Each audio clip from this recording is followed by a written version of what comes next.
Hello আমার প্রিয় ছাত্রছাত্রী বন্ধুরা, আমি তোমাদের অমিতাভ স্যার। সবাইকে আমার YouTube channel practical and theory ক্লাসরুমে স্বাগত জানাচ্ছি। আজকে তোমাদের জন্য পটাশিয়াম পারম্যাঙ্গানেট বা KMnO4 এর একটা সলিউশন নিয়ে এক্সপেরিমেন্ট দেখিয়ে দিচ্ছি। এখানে একটা KMnO4 সলিউশন আমি কন্টেনারে রেখেছি এবং সেই সলিউশন থেকে কিছুটা আমি এখানে ঢেলে নিয়েছি। এবার এই সলিউশনটাকে আমি একটু অ্যাসিডিফাই করে নিচ্ছি। প্রথমে আমি এখানে বুলেট থেকে কিছুটা অ্যাসিড এখানে ঢেলে নিচ্ছি।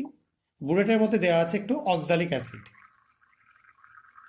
আমরা বুলেটটা খুলে সেই অক্সালিক অ্যাসিডটা এর মধ্যে নিয়ে নিলাম। এবার আমরা এটাকে সামনে নিয়ে আসছি বোঝাতে সুবিধা হওয়ার জন্য। আর একটুখানি ডাইলিউট HCl আমি ঢেলে দিচ্ছি এটার মধ্যে।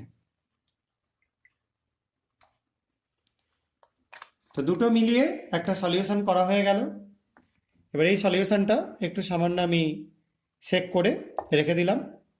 এবার আমি এর মধ্যে যোগ করে দেবো কিছুটা সোডিয়াম সালফাইড Na2S।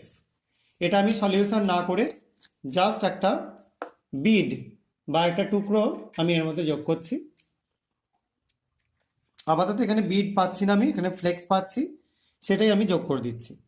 দেখতে পাচ্ছ তোমরা, এটা একটু যোগ করলাম এবং যোগ করবার পর আমরা কিছুটা ওয়েট করব।